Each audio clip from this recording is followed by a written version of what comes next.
नमस्कार, श्री गणेशाय नमः। आज मैं श्री नवरात्रि में व्रत, पूजा विधान और कब माँ भगवती को बैठाना चाहिए और 9 दिन में कैसे पूजा करनी चाहिए, यह सब मैं संक्षिप्त में लेकर के आपके समक्ष प्रस्तुत हो रही हूँ। प्रथम तो इसमें अशक्त लोगों के लिए भी व्रत का विधान मैं बताऊंगी। पहले आप जानिए कि नवरात्र व्रत होता क्या है। ये नवरात्र व्रत जो होता है, अश्वनी हो या चैत्र हो, वह प्रतिपदा से नवमी पर्यंत होता है और अमावस्या के दिन जो प्रतिपदा होती है वह वर्जित मानी गई है। द्वितीया की प्रतिपदा शुभ मानी गई है। और इसमें जब माँ भगवती का कब स्थापना करना चाहिए, उसमें विशेष ध्यान देना चाहिए कि चित्रा नक्षत्र और वैधृत हो तो उनके उतरने के बाद ही माँ भगवती की स्थापना करनी चाहिए। परंतु माँ भगवती और कलश की स्थापना सुबह होनी चाहिए, अपराह्न के पहले। तो अगर ये दोनों स्थितियां नहीं शुभ हैं तो आप उसे अभिजीत मुहूर्त में कलश की स्थापना, देवी की स्थापना कर सकते हैं। अब आइए व्रत के बारे में जानिए। नवरात्र व्रत जो होता है 9 दिन का किया जाता है, नवमी पर्यंत। लेकिन अशक्त होने के नाते इसमें कई प्रकार के व्रत बताए गए हैं। पहला व्रत है प्रतिपदा से सप्तमी पर्यंत, यानी सप्तरात्र। पंचम कैसे रखना है ये सुनिए। पंचमी को एक भुक्त यानी एक समय खाना खाएं।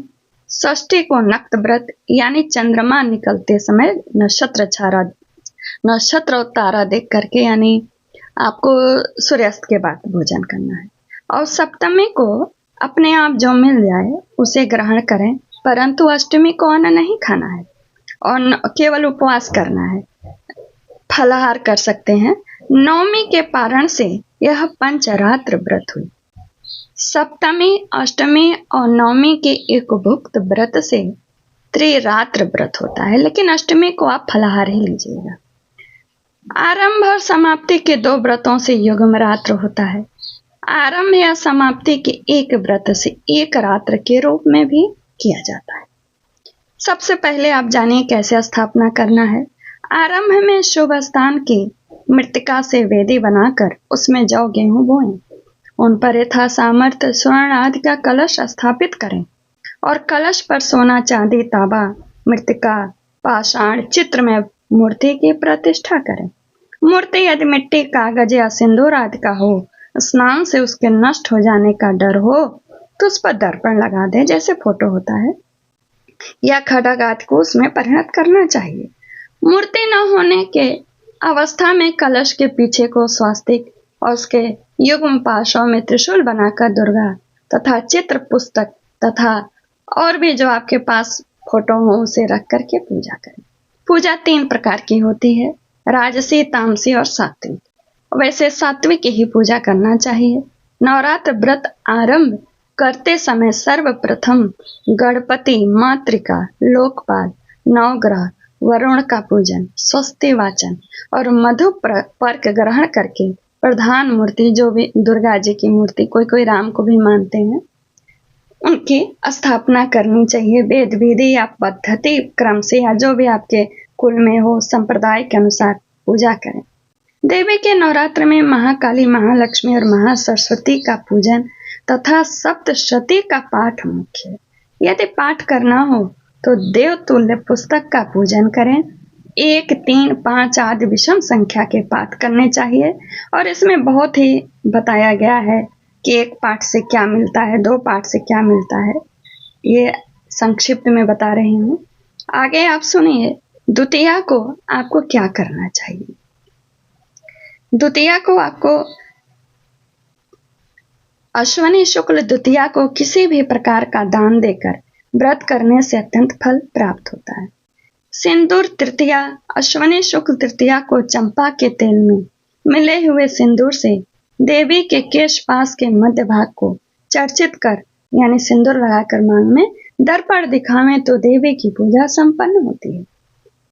और अश्वनी शुक्ल चतुर्थी को रथ उत्सव चतुर्थी कहते हैं। भगवती का पूजन और जागरण करके उन्हें सजे हुए रथ में विराजमान करें और नगर में भ्रमण करा के पुनः स्थापित करें। शांति पंचमी, पंचमी को शांति पंचमी भी कहते हैं। इस दिन व्यापक ढंग से नागों की पूजा बताई गई है, 12 नागों की। उसके बाद एक सप्तमी को पंचमी को भी उपांग ललिता व्रत भी बताया गया है। यह अश्विनी शुक्ल पंचमी को किया जाता है। इसमें रात्रि व्यापनी तिथि ली जाती। व्रती को चाहिए कि उस दिन अपामार्ग दातुन लेकर से 21 दातुन लेकर आयुर्बल मिदम से एक एक दातुन करके स्नान करें। सफेद वस्त्र पहनकर स्वर्ण में उपांग ललिता का यथा प्राप्त उपचारों से पूजन करें। रात्रि में चंद्रोदय होने पर उन्हें अर्घ्य दें और करके नक्त व्रत कर दूसरे दिन देवी का विसर्जन करें। यह व्रत महाराष्ट्र देश में विशेष प्रसिद्ध है। अब जो है षष्ठी को बिल्व निमंत्रण व्रत होता है। आश्विनी शुक्ल षष्ठी को प्रातः कृत्य आदि करके देवी का पूजन करें और यदि ज्येष्ठा हो तो उनकी पूजा के लिए बिल्व वृक्ष का, ज्येष्ठा नक्षत्र होता है, बिल्व वृक्ष का निमंत्रण करें। बिल्व सप्तमी, यदि अश्विनी शुक्ल सप्तमी को मूल नक्षत्र हो या न हो तो भी पूर्व निमंत्रित बिल्व वृक्ष की 2 फल लगी हुई शाखा लेकर देवी के समीप रखें और उनके सहित देवी का पूजन करें। इसमें सूर्योदय संयुक्त परातिथि ली जाती है। सरस्वती शयन सप्तमी तिथि, आश्विनी शुक्ल सप्तमी से नवमी पर्यंत सरस्वती का शयन व्रत किया जाता है। इतन निमित्त सप्तमी को पुस्तिका आदि का पूजन करके सरस्वती का शयन कराएं, व्रत में रहें और पठन पाठन एवं लिखना लिखाना बंद रखें और सप्तमी से दशमी पर्यंत पुस्तक आदि का पूजन करता रहे। पूजन में सरस्वती की स्वर्णमयी, शिलामयी या चित्रमयी जैसी भी मूर्ति व 4 भुजा वाली सर्वाभरण विभूषित 2 दाएं हाथ में पुस्तक और रुद्राक्ष और 2 बाएं हाथ में बीड़ा और कमंडलू धारण किए हुए समान रूप में विराज हुई हूँ, इस प्रकार का ध्यान करें। महाअष्टमी, अश्विनी शुक्ल अष्टमी को देवी की उपासना के अनेक अनुष्ठान होते हैं। इस कारण यह महाअष्टमी मानी जाती है। इसमें सप्तमी का वेद वर्जित होता है, नवमी का ग्राह्य होता है। इस दिन देवी शक्ति धारण करती हैं और नवमी को पूजा समाप्त होती है। इसलिए सप्तमी वेद संयुक्त अष्टमी को पूजा अनादि करने से पुत्र, स्त्री और धन की हानि होती है। यदि अष्टमी मूल युक्त और नवमी पूर्वाषाढ़ युक्त हो तो दोनों से युक्त हो तो वह महानवमी होती है। यदि सूर्योदय के समय अष्टमी और सूर्यास्त के समय नवमी हो और भौमवार हो तो यह योग यानी मंगलवार अधिक श्रेष्ठ होता है। महाअष्टमी के प्रातः काल में पवित्र होकर भगवती की वस्त्र, शस्त्र, छत्र, चामर और राज चिन्ह आदि सहित पूजा करें। यदि उस समय भद्रा हो तो सायंकाल के समय करें और अर्धरात्रि में बलि प्रदान करें। कई स्थानों में इस दिन अखिल कारिणी खिलगानी देवी का पूजन किया जाता है। वह भद्रा वर्जित सायंकाल या प्रातः काल किसी में भी किया जा सकता है। उसमें त्रिशूल मात्र की पूजा होती है। अब आइए महानवमी की पूजा सुनिए। अश्विनी शुक्ल नवमी को प्रातः स्नान आदि नित्य कर्म शीघ्र समाप्त करके उपवास से नवमी तवद्य यामेष्टोष्टसु चंडिके तेन प्रीता भवतम भो संसारात त्राहिमाम सदा, इस मंत्र से व्रत करने की भावना भगवती के सम्मुख निवेदन करें। इसके बाद देवी पूजा के स्थान को ध्वजा, पताका, पुष्पमाला और बंधनवार आदि से सुशोभित करें। भगवती का 5, 10, 16 षटित्रंश या राजोपचार आदि से जो उपलब्ध हो उसी प्रकार से पूजन करें। अनेक प्रकार के अन्न पान आदि का भोग लगाएं और घृत पूर्ण बत्ती या कपूर जलाकर निरंजन करें। इस दिन धराधीशों को चाहिए कि वे नवीन अश्वों का पूजन करें। पूजा विधान आगे दशमी के शस्त्र पूजन में दिया जाएगा। इस दिन पूर्व विद्या नवमी ली जाती है। यदि इसमें मूल व पूर्वा उत्तरा का त्रैलोक्य दुर्लभ संयोग हो तो यह नवमी बड़े महत्व की मानी जाती है। इसमें अनेक प्रकार के उपहार द्रव्यों से पूजा की जाए तो महाफल होता है। अश्विनी शुक्ल नवमी को वास स्थान के पूर्व भाग में भद्र काली की स्थापना करके गंध पुष्प आदि से पूजन करें और उपवास रखें। रथ नवमी, इसी दिन नवमी रथ में आसन बिछाकर महिषारूढ़ महिषाग्नि की स्वर्ण मूर्ति स्थापित करके पूजन करें और रथ को राजमार्ग में भ्रमण कराकर यथास्थान ले आएं और भगवती का पुनः पूजन करके रथोत्सव व्रत समाप्त करें। एतन निमित्त अश्विन शुक्ल सप्तमी को संकल्प करें, अष्टमी को शौर्य व्रत बोलते हैं इसको, निरोधक उपवास रखें, नवमी को भगवती की भक्ति सहित उपासना करें, दुर्गाम देवी महामाया महाभागा महाप्रभाम ये प्रार्थना करके यथाशक्ति ब्राह्मण को भोजन कराएं और स्वयं पीसे हुए सत्तों का पान करें। नवरात्र समाप्ति इसका जानिए विधि। अश्विनी शुक्ल दशमी के प्रातः काल में भगवती का यथा विधि पूजन करके निराजन करें। यज्ञ में जंत देवाई से पुष्पांजलि अर्पण करें। मंत्रहीनम क्रियाहीनम भक्तिहीनम यदर्चितम पूर्णम भवतु तत्सर्वम तत्प्रसादान महेश्वरी से क्षमा प्रार्थना करें। ओम दुर्गायाय नमः कहकर एक पुष्प ईशान में छोड़ दें और गच्छ गच्छ परम स्थानम स्वस्थानम देवी चंड के व्रत स्रोतो जलम वृद्धि तिष्ठ गेह चभूति से कलशस्थ देवी मूर्ति आदि को उठाकर यथा स्थान स्थापित करें।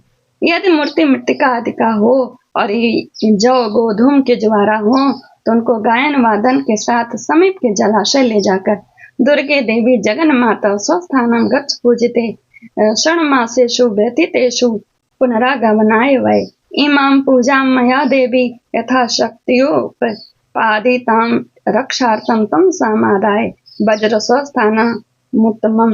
इन मंत्रों से मूर्ति का विसर्जन करके जल में प्रवेश कराएं और ज्वारा आदि जल में डाल दें। इस विषय में मत्स्य सूक्त का यह आदेश है कि देवे दत्वा दूदानानि देवे दद्याच्च दक्षिणां तत्सर्वं ब्राह्मणे दद्यादन्यथा विफलम भवेत्। नवरात्रि के अवसर पर स्थापित देवता को जो फल पुष्प नैवेद्य आदि उपहार आदि अर्पण किया हो वह ब्राह्मण को दे देना चाहिए, अन्यथा विफल होता है। अश्विनी शुक्ल दशमी को श्रावण का सहयोग होने से विजयादशमी होती है। इस दिन राज्य वृद्धि की भावना और विजय प्राप्ति की कामना वाले राजा विजय काल में प्रस्थान करते हैं। अश्वनिस्य सीते पक्षे दशम्याम तारकोदय सकालो विजयोज्ञेय सर्व कार्यार्थ सिद्धि। अश्विनी शुक्ल दशमी को सायंकाल में तारा उदय होने के समय विजय काल रहता है, यह सब कामों को सिद्ध करता है। अश्विनी शुक्ल दशमी पूर्व विद्या निषिद्ध पर विद्या शुद्ध और श्रवण युक्त सूर्य योदय व्यापनी सर्वश्रेष्ठ होती है। राजाओं को चाहिए कि उस दिन प्रातः स्नान आदि नित्य कर्म से निश्चिंत होकर मम क्षेमारोग्यदि सिद्ध्यर्थम यात्रायां विजय सिद्ध्यर्थम गणपति मातृका मार्ग देवता पराजिता शमी पूजन करिसे। यह संकल्प करके उक्त सभी देवताओं अस्त्र शस्त्र आदि और पूजनीय गुरुजन यथा विधि से पूजन करके आपको दशमी पर्यंत पूरी जानकारी दे दी गई है। नमस्कार, हमारे चैनल को सब्सक्राइब करें, लाइक करें, कमेंट्स करें।